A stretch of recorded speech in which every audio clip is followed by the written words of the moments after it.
उत्तर प्रदेश में सत्ताधारी बीजेपी के अंदर ही सियासी वर्चस्व की जंग तेज हो गई है। कानपुर से जो खबर आई है वो ये बता रही है कि बीजेपी के नेताओं में आपस में ही मेल नहीं रह गया। हाल ये हो गया है कि अपनी ही पुलिस के खिलाफ योगी सरकार के मंत्री को धरना देना पड़ रहा है। कानपुर के अकबरपुर में मंत्री प्रतिभा शुक्ला को थाने के अंदर धरने पर बैठना पड़ा। कल सुबह से ही प्रतिभा शुक्ला थाने के बाहर समर्थकों के साथ धरने पर बैठी। दिन से रात हो गई और उनका धरना जारी रहा। शाम में जब बारिश होने लगी तो धरने की जगह बदली गई, लेकिन मंत्री समर्थकों के साथ डटी रहीं। मंत्री प्रतिभा शुक्ला के साथ धरने पर बैठे उनके पति अनिल शुक्ला का एक वीडियो अब सामने आया है जो वायरल हो रहा है। इस वीडियो में अनिल प्रदेश के उप मुख्यमंत्री ब्रजेश पाठक से बात कर रहे हैं। आदमी छोड़ दें या फिर हम फांसी में लटक जाएं। भाई आप अगर नहीं हम लोग सुरक्षा कर सकते हो, है ना, आपको तो डिप्टी सीएम इसीलिए बनाया गया ना कि आप ब्राह्मणों की रक्षा करोगे और ब्राह्मणों के खिलाफ मुकदमे फर्जी लिखे जाए, उनके माँ बहन गालियां दी जाए और हम लोग सब उनको वोट करते रहे। ऐसे तो नहीं चल पाएगा। चलो रखो, सब लोग लटकेंगे फांसी पे। यार रस्सी लाओ, मैं लटकता। मंत्री पति के इस बयान पर कैसे सियासत हो रही है उसको आगे बताएंगे, लेकिन उसके पहले समझिए कि आखिर हुआ क्या। कानपुर से सटी हुई है अकबरपुर लोकसभा सीट। यहीं की एक विधानसभा सीट है अकबरपुर रनिया। प्रतिभा शुक्ला इसी सीट से विधायक हैं।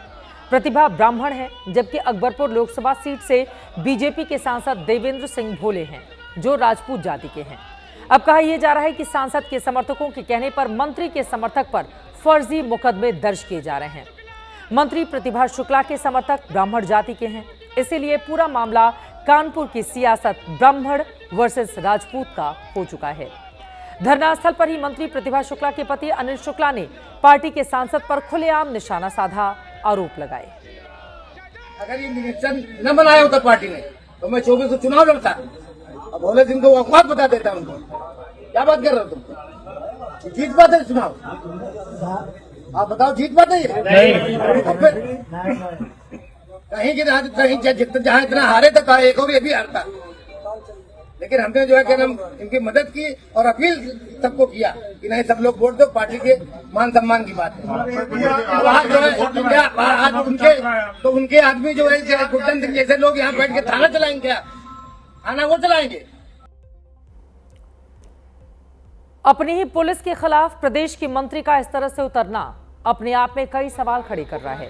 हालांकि दिन भर चले धरना प्रदर्शन के बाद रात को जब डिप्टी सीएम ब्रजेश पाठक से मंत्री के पति की बात हो गई तो उसके कुछ देर के बाद मंत्री की एसपी से बात हुई और उनकी मांगे मानी गई।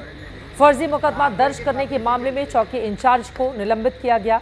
इंस्पेक्टर के खिलाफ कार्रवाई करने का भरोसा भी दिया गया है। इसमें 3 बातों पे बात हुई थी पुलिस अधीक्षक महोदय से कि हमने ये कहा था कि आप जो चौकी इंचार्ज है उसको हटाइए, लाइन हाजिर कीजिए और ये मुकदमा वापस लीजिए, क्योंकि ये मुकदमा बिल्कुल निराधार है, झूठा है।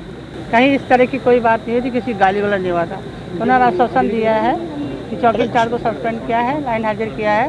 साथ ही साथ उन्होंने कहा मुकदमा वापस हो जाएगा जांच की पड़ताल सीओ के द्वारा, और पुलिस जो इंस्पेक्टर है यहाँ का इसको हटना चाहिए। मेन बात ये थी। सियासी तौर पर इस विवाद ने राजपूत वर्सेस ब्राह्मण का रूप ले लिया है। वैसे भी राजनीतिक रूप से ये दोनों सवर्ण जातियां पहले अलग अलग हुआ करती थीं। 2014 के बाद ब्राह्मण और राजपूतों का यूपी में मजबूत सियासी समीकरण बना, जिसने समाजवादी पार्टी और बीएसपी को कमजोर किया। लेकिन अब जिस तरह से राजपूत बनाम ब्राह्मणों की लड़ाई खुलेआम होने लगी है, इसने विपक्ष को दे दिया है मौका। समाजवादी पार्टी के अध्यक्ष अखिलेश यादव ने धरने की तस्वीर के साथ सोशल मीडिया पर पोस्ट करते हुए लिखा है, डीसीएम साहब पहले अपने लोगों पर दे ध्यान, उसके बाद दे दूसरों को ज्ञान। पहले 2 डिप्टी सीएम में केवल एक डपट खाने वाले डिप्टी सीएम थे, अब 2 हो गए हैं। डिप्टी को डिप्टी लिखकर अखिलेश ने निशाना साधा है। इनकी सरकार में किसी की सुनवाई नहीं है, इनके अपने लोगों को न्याय नहीं मिल रहा। सोचिए, डिप्टी सीएम डपटे गए, डपट पड़ी उन्हें। कल रात भर मंत्री जी को और उनके तमाम सदस्यों को थाने में धरना देना पड़ा। सोचिए, डिप्टी सीएम गिड़गिड़ाए, उन्हें डपट खानी पड़ी, डपटे गए, तब जाकर के कुछ सुनवाई हुई है। कानपुर की सियासत को समझने वाले बताते हैं कि प्रतिभा शुक्ला के पति अनिल शुक्ला और सांसद देवेंद्र सिंह भोले की सियासी अदावत अंदरूनी तौर पर काफी पुरानी है। 2014 में देवेंद्र सिंह ने अनिल शुक्ला को हराया ही था, तब शुक्ला बीएसपी में थे।